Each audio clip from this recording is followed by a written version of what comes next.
शेतकरी मित्रांनो, आज आपण बेनाळी या गावामध्ये आनंद पाटील साहेबांच्या घरी या ठिकाणी आलेलो आहे आणि त्यांनी जर बघितलं तर एक रंजक स्टोरी आज आपण या व्हिडिओच्या माध्यमातून मी तुम्हाला सांगणार आहे की या म्हशीची स्टोरी जिथं जर बघितलं तर त्यांची पाहुणे सुद्धा आहेत आणि त्यांच्याकडून जाणून घेऊया की बाबा सुरुवातीची खरी हकीकत काय.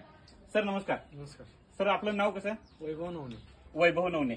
सर आपल्याला सांगा, ही आता म्हैस आपली तुमची आहे हा. बरोबर ना? काय परिस्थिती होती ह्या म्हशीची? ही म्हैस आम्ही व्यायल्यानंतर आम्हाला 4-4 लिटर दूध देत होतं. नंतर ना ही गाब जायला आम्हाला जमवलं भरवायला. त्यावेळेला लई दमवलं. बर मग 15-16 वेळा गाब घालवलं तरी पण ही गाब धरली नाही. 15 ते 16 वेळा. हा, म्हणजे 1.5-2 वर्षाचा तुमचा कालावधी असाच गेला. असाच गेला. बरं. त्यानंतर ही गाब धरली नाही. धरली नाही म्हणून आम्ही ह्या म्हसच नको म्हणून आम्ही आमच्या पाहुण्याला दिलं. पाटील साहेबांना तुम्ही दिलं बरोबर. त्यावेळेला दूध किती देत होती? 1 लिटर 1.5 लिटर एवढं दूध देत होती. सकाळी 1 लिटर संध्याकाळी 1 लिटर देत होती. बरोबर ना? आता तुम्ही गाब जात नाही म्हणून सर्वांना या ठिकाणी दिली काय. तर साहेबांनी जर बघितलं तर पाटील साहेबांना ही म्हैस दिलेली आहे आणि यांच्याकडे आल्यानंतर जर बघितलं तर आपल्या कंपनीचे प्रोडक्ट वापरल्यानंतर त्यांना काय रिझल्ट आला हे आपण त्यांच्याकडून जाणूया. सर नमस्कार. नमस्कार. सर मला सांगा, तुम्ही सरांच्याकडनं ही म्हैस घेतली बरोबर ना? ज्या वेळेला आणली त्यावेळेची परिस्थिती काय होती आणि आताची सद्यस्थिती काय आहे? ती पाहुण्याच्याकडून आणली त्यावेळी दूध बी देत होते आणि माझावर येत नाही, गाब धरत नाही. 15-16 वेळा भरवलं, दूध बी नाही. पाहुणे माझ्याकडे पाठवले, विकत होते बाहेर. मी म्हटलं मी बघतोय. मला सांगा, हे म्हैस कितीला विकत होती?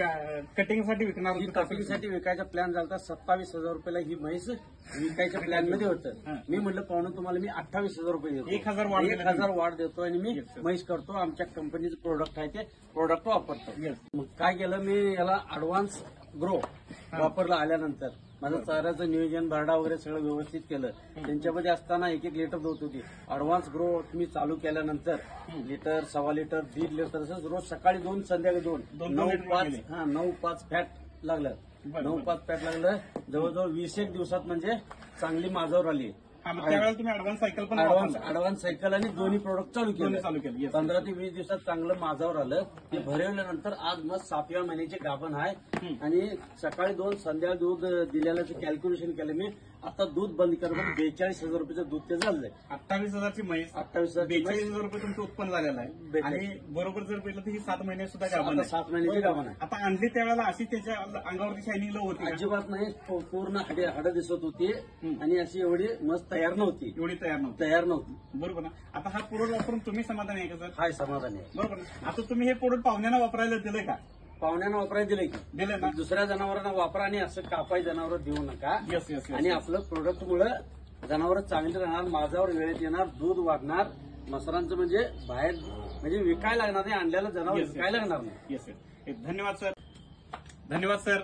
आज या ठिकाणी आपण बघितलं की आपल्या फार्मर फ्युचर कंपनीचं ऍडव्हान्स सायकल हे प्रोडक्ट वापरून जर बघितलं तर ही म्हैस जर बघितलं तर गाभणला दमवणारी म्हैस जी 16 वेळा भरवली होती ती म्हैस जर बघितलं तर आपल्या प्रोडक्टच्या माध्यमातून जर बघितलं तर गाभण केलेलं आहे आणि 7 महिन्याची गाभण आहे. आणि मित्रांनो, मला तुम्हाला या ठिकाणी 100% आवाहन करायचं आहे की ज्या गोट्यामध्ये जर बघितलं तर हा प्रॉब्लेम आहे त्यांनी नक्कीच आपल्या कंपनीचं ऍडव्हान्स सायकल प्रोडक्ट वापरावं आणि आपण सुद्धा याबद्दल सर 100% लोकांच्यापर्यंत पोहोचवा. धन्यवाद सर.